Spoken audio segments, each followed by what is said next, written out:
ಏನೇನಿಲ್ಲ, ಯಾರು ಮೀಟಿಂಗ್ ಏನಿಲ್ಲ.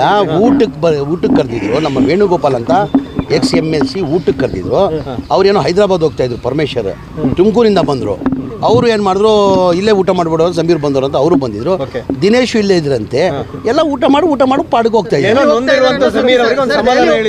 ಏನಕ್ಕೆ ನಂಗೆ ಅನ್ನೋದು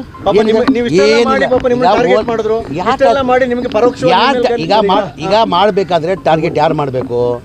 ಸುರ್ಜೇವಾಲಾ ಮಾಡಬೇಕು, DK ಶಿವಕುಮಾರ್ ಅವರು ಮಾಡಬೇಕು, ಮನೆ ಮುಖ್ಯಮಂತ್ರಿಗಳು ಮಾಡಬೇಕು.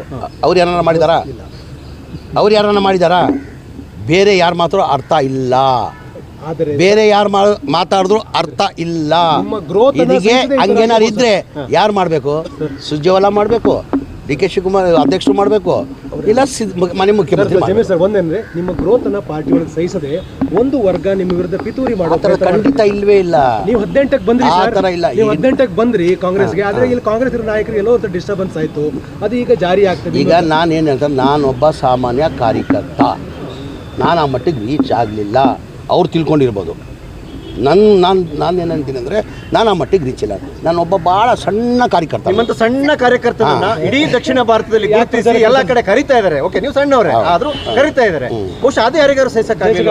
ಇಲ್ಲ, ಆ ಥರ ಇಲ್ಲ, ಆ ಥರ ಯಾರ್ದಿಲ್ಲ. ಎಲ್ಲ ಖುಷಿ ಪಡ್ತಾರೆ. ಈಗ ಬೇರೆಯವ್ರು ಬೆಳೆದ್ರೆ ನಾನು ಇಲ್ಲ ಅಂತೀನಿ. ನಾನು ಯಾರನ್ನ ಯುವಕರು ಬೆಳೀತಾರೆ ಅಂದರೆ ನಾವು ಖುಷಿ ಪಡಬೇಕು.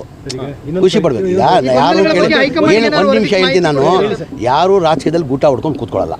ಈಗ ನಮ್ಮದು 67 ಹಾಕಿದ್ದೀರಿ, ನನಗೂ 67 ಆಗಿದೆ. ಬೇರೆ ಯುವಕರು ಬೆಳಿಬೇಕು. ನಾನು ಅದು ಆಸೆ ಪಡೋನು. ನನ್ನ ಬಗ್ಗೆ ಯಾರು ಏನು ಮಾಡ್ತಾರೆ ಟೀಕೆ ಮಾಡೋಕ್ಕೆ ಹೋಗಲ್ಲ ನಾನು. ನಂದಂದರೆ ಇನ್ನು ಯುವಕರು ಬೆಳಿಬೇಕು, ಹೆಚ್ಚಿನ ಮುಂದೆ ಬರಬೇಕು. ಸಿಎಂ ಸಮರ್ಥನೆ ಆಗ್ತಾ ಇಲ್ಲ ಅನ್ನುವಂಥದ್ದು, ಅವರಿಬ್ಬರು ಉಳಿಸ್ಕೊಳ್ಳೋ ವಿಚಾರವಾಗಲಿ ಅಥವಾ ನಿಮ್ಮ ವಿಚಾರ ಚರ್ಚೆ ಆಗುವಂಥ ಸಂದರ್ಭ ನನ್ನ ವಿಚಾರ ಚರ್ಚೆನೇ ಇಲ್ಲ. ಇನ್ನು ಫಸ್ಟಾಗಿ ಹೇಳ್ತಾ ಇದ್ದೀನಿ, ನನ್ನ ವಿಚಾರ ಯಾವುದೂ ಚರ್ಚೆಗೆ ಬಂದಿಲ್ಲ. ಮನೆ ಮುಖ್ಯಮಂತ್ರಿಗಳ ಜೊತೆ 1.5 ಗಂಟೆ ಕೂತಿದ್ದೆ ನಾನು. ಯಾವ ಚರ್ಚೆನೇ ಇಲ್ಲ. ಅದು ಈಗ ಆ ಥರ ಏನಾದ್ರು ತೀರ್ಮಾನ ತೊಗೊಳ್ಬೇಕಾದ್ರೆ ಯಾರು ತೊಗೊಳ್ಬೇಕಾಗಿರೋದು? ಹೈಕಮಾಂಡ್, ಮನೆ ಮುಖ್ಯಮಂತ್ರಿನ ತೊಗೊಳ್ಬೇಕಾಗಿರೋದು. ಆ ಥರ ಚರ್ಚೆನೇ ಇಲ್ಲ ಅಂದರೆ ಏನಿದೆ? ಏನೇನೋ ನಾನು ನೋಡ್ತಾ ಇದ್ದೀನಿ ನೆನ್ನೆ ಟಿವಿದ, ನೆಕ್ಸ್ಟ್ ಟಾರ್ಗೆಟ್ ಜಮೀರ್. ಆದರೆ ಸಮುದಾಯಕ್ಕೆ ದೊಡ್ಡ ಮಟ್ಟದ ನಷ್ಟ ಅಲ್ವಾ ಸರ್, ಪೆಟ್ಟ ಅಲ್ವಾ ಸರ್ ಇದು? ಇಲ್ಲ, ಈಗ ಹೇಳ್ತಲ್ಲ, ನಸೀರ್ ಅಹಮದ್ದು ಎಲ್ಲೋ ಒಂದು ಕಡೆ, ಜಬ್ಬಾರ್ ಅವ್ರದ್ದು ಒಂದು ಕಡೆ ಇರಲಿ.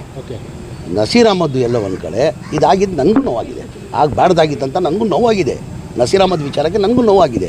ಅದಕ್ಕೆ ಸಮಾಧಾನ ಮಾಡೋಕ್ಕೆ ನಾನು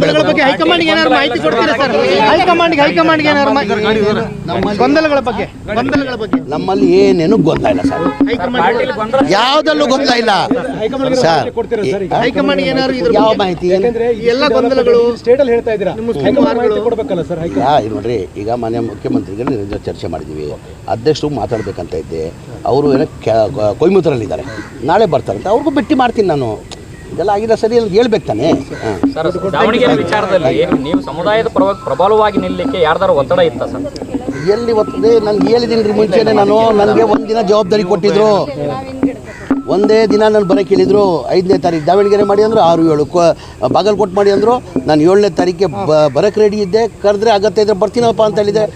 ಬಂದು ಕರೆದಿದ್ರೆ ನಾನು ಹೋಗ್ತಾ ಇದ್ದೆ. ಗೊಂದಲ ಆದಾಗೆಲ್ಲ ಗೊಂದಲ. ಈಗ ನಾನು ಒಂದೇ ನನ್ನ ಮಾಧ್ಯಮ ಸ್ನೇಹಿತರಿಗೆ ಒಂದೇ ಹೇಳೋದು, ನಾನು ಎಲ್ಲೋ ಅಪ್ಸ್ಟ್ಯಾಂಡಿಂಗ್ ಆಗಿಬಿಟ್ಟು ಬಂದಿಲ್ಲ ಅಂದರೆ ಈ ಪ್ರಶ್ನೆಗೆ ಉತ್ತರ ಕೊಡ್ತಾ ಇಲ್ಲ. ನಾವು ನಮ್ಮ ಕೇಳಿದ್ದೀವಿ ಅಂದರೆ ಆವತ್ತಿಂದ ಪದ್ಧತಿ ಬಂದಿದೆ. ಯಾರು ಕುಟುಂಬದಲ್ಲಿ ಸಾಯ್ತಾರೆ ಅವ್ರ ಕುಟುಂಬಕ್ಕೆ ಕೊಡಬೇಕಂತ ಆವತ್ತಿಂದ ಪದ್ಧತಿ. ಕೇಳೋದ್ರಲ್ಲಿ ತಪ್ಪೇನಿಲ್ಲ. ಇಲ್ಲ, ಒಂದು ನಿಮಿಷ, ಕೇಳೋದ್ರಲ್ಲಿ ತಪ್ಪೇನಿಲ್ಲ ತಾನೆ. ಅಂದರೆ ಆವತ್ತಿಂದ ಪದ್ಧತಿ ಬಂದಿದೆ. ಯಾರು ಕುಟುಂಬ ಸಾಯ್ತಾರೆ ಆ ಕುಟುಂಬಕ್ಕೆ ಕೊಡಬೇಕಂತ ಆವತ್ತು ಎಲ್ಲ ನಮ್ಮ ಬರೀ ಕಾಂಗ್ರೆಸ್ ಪಕ್ಷ ಅಂತಲ್ಲ, ಎಲ್ಲ ಪಕ್ಷದಲ್ಲೂ ಆ ಪದ್ಧತಿ ಬಂದಿದೆ. ಆಯಿತು ಸರ್. ಹಾಗಾದ್ರೆ ಅವರು ಅಧಿಕೃತ ಗೋಷ್ಠಿಗಿಂತ ಮುಂಚೆ ಹೇಗೆ ನಾಮಪತ್ರ ಸಲ್ಲಿಕೆ ಮಾಡಿದ್ರು, ಅದು ಚರ್ಚೆಗೆ ಆಗಲ್ಲ ಸರ್? ಅದು ಯಾವುದು ಸಾಮೂಹಿಕ ಕುಟುಂಬದವರು ಅಧಿಕೃತವಾಗಿ ಅಭ್ಯರ್ಥಿ ಅವರು ಏನೋ ಶಾಸ್ತ್ರ ನೋಡಿ ಮಾಡಿದ್ದಾರೆ. ಅಂತೂ ಮನಸ್ಸಲ್ಲಿ ನೋವಿದ್ರು ಮುಖದಲ್ಲಿ ಖುಷಿ ಇದೆ ನಿಮಗೆ? ಯಾವತ್ತೂ ಖುಷಿ ಇಲ್ಲ. ಓಕೆ, ಯಾವತ್ತೂ ಖುಷಿ ಇಲ್ಲ. ನಾನು ಬೇಜಾರಾಗಿಲ್ಲ ಸ್ವಲ್ಪನೂ? ನಾನು ಇದಕ್ಕೆ ನಮ್ಮನು ಕೇಳಿ, ನಮ್ಮ ಹಣೆ ಬರ ಯಾವನು ಬರೋಕ್ಕಾಗಲ್ಲ. ನಿಮ್ಮ ಹಣೆ ಬರ ನಾನು ಬರೋಕ್ಕಾಗಲ್ಲ.